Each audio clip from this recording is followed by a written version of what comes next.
Good morning everyone. कक्षा 10वीं विषय हिंदी। लास्ट वीडियोस में हमने लेसन 1 और 2 किए थे। आज हम लेसन 5 करेंगे।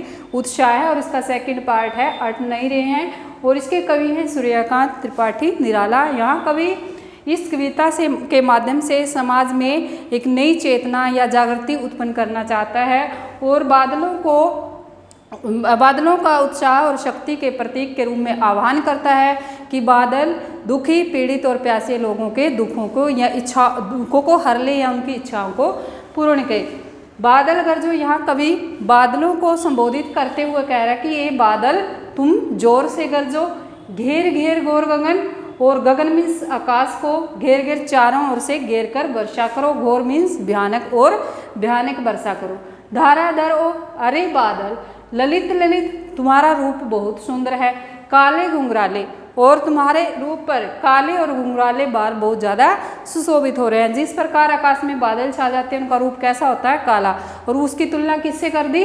घुंघराले काले बालों से कर दी। बाल कल्पना के से पाले और तुम अबोध बालक की कल्पना के समान पाले गए हो। जिस प्रकार छोटे बच्चे को हम संभाल कर पालते हैं उसी प्रकार ये बादलों को भी अबोध बालकों की तरह पाला गया है। विद्युत छवि उर में, उर मीन्स हृदय में, विद्युत मीन्स बिजली की, छवि मीन्स चमक है कि तुम्हारे हृदय में बिजली की चमक सुशोभित है कवि, और तुम नई सृष्टि की रचना करने वाले हो। जिस प्रकार सृष्टि की रचना करने में कवि का महत्वपूर्ण योगदान होता है उसी प्रकार बादलों का भी नई सृष्टि की रचना करने में महत्वपूर्ण योगदान है। तुम नई सृष्टि की रचना करने वाले हो, नवजीवन वाले, और अपने शीतल जल से लोगों को नया जीवन देने वाले हो। वज्र छिपा और तुम्हारे हृदय में वज्र के समान शक्ति विद्यमान है। नूतन कविता और तुम अपनी कविता नई नई प्रेरणाओं के द्वारा लोगों को जीवन देने वाले हो। नूतन नई नई प्रेरणाओं के द्वारा लोगों को जीवन देने वाले हो। हे बादल तुम फिर से गरजो। यहाँ पर तत्सम यानी काव्य सौंदर्य की दृष्टि से हम देखेंगे तत्सम प्रधान शब्दावली का प्रयोग किया गया है और संवाद शैली का प्रयोग किया गया। छोटे छोटे शब्दों के कारण काव्य के सौंदर्य में वृद्धि उत्पन्न हुई है। बादल गरजों में मानवीकरण किया गया तो मानवीकरण अलंकार है। घेर घेर घोर गगन, ललित ललित काले, यहाँ पर ललित ललित काले में अनुप्रास अलंकार का प्रयोग है। घेर घेर ललित ललित में पुनरुक्ति प्रकाश का प्रयोग किया गया है।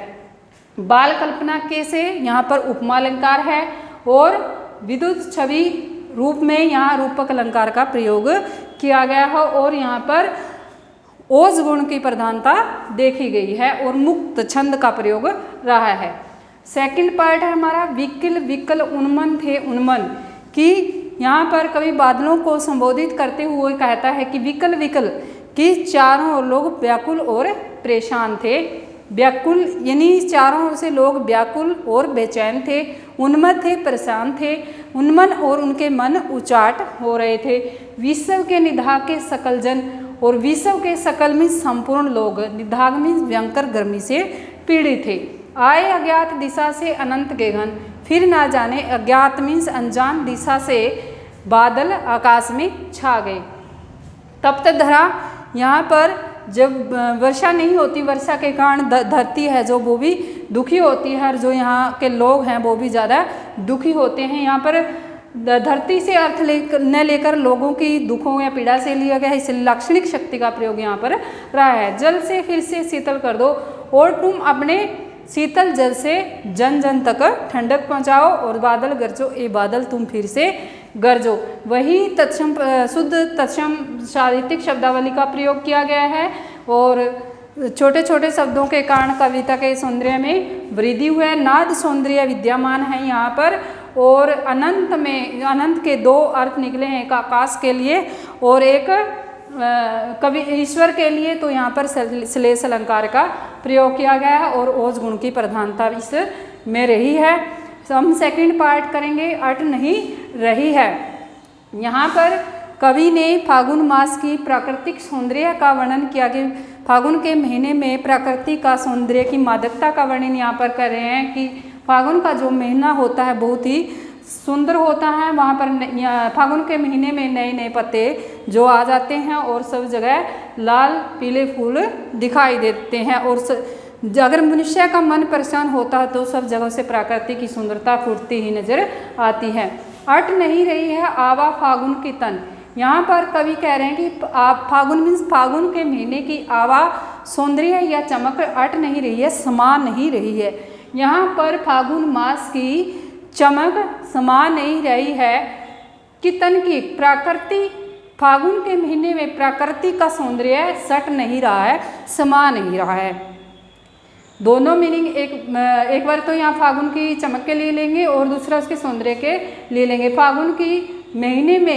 फागुन के महीने की जो सौंदर्य है या चमक है वो समा नहीं रही है, और फागुन के महीने में प्रकृति का सौंदर्य समा नहीं रहा।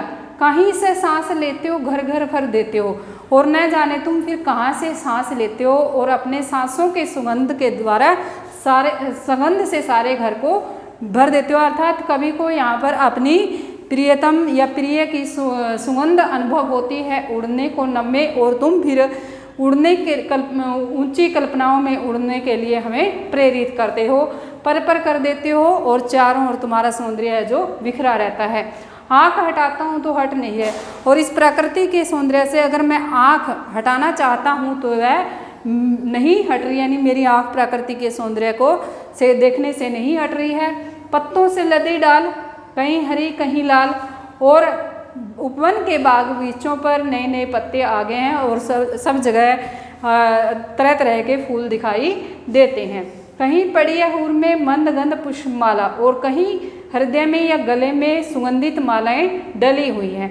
पाठ पाठ शोभा श्री पट नहीं रही है कि पाठ पाठ शोभा श्री यानी प्रकृति का जो सौंदर्य है या वैभव वह समा नहीं रहा है। यहाँ पर तो था हमारा तत्सम प्रधान शब्दावली, और यहाँ पर देशज शब्दों का प्रयोग किया गया है। पट शट और पर पाठ पाठ, यहाँ छोटे छोटे शब्दों के कारण कविता के सौंदर्य में वृद्धि हुई है, और यहाँ पर माधुर्य गुण का प्रयोग किया गया है, और जहाँ माधुर्य गुण का यहाँ प्रयोग किया गया है, और संवाद शैली का प्रयोग देखते ही बनता है। उम्मीद करती हूँ कि दोनों पार्ट आपको समझ में आए होंगे। थैंक्स।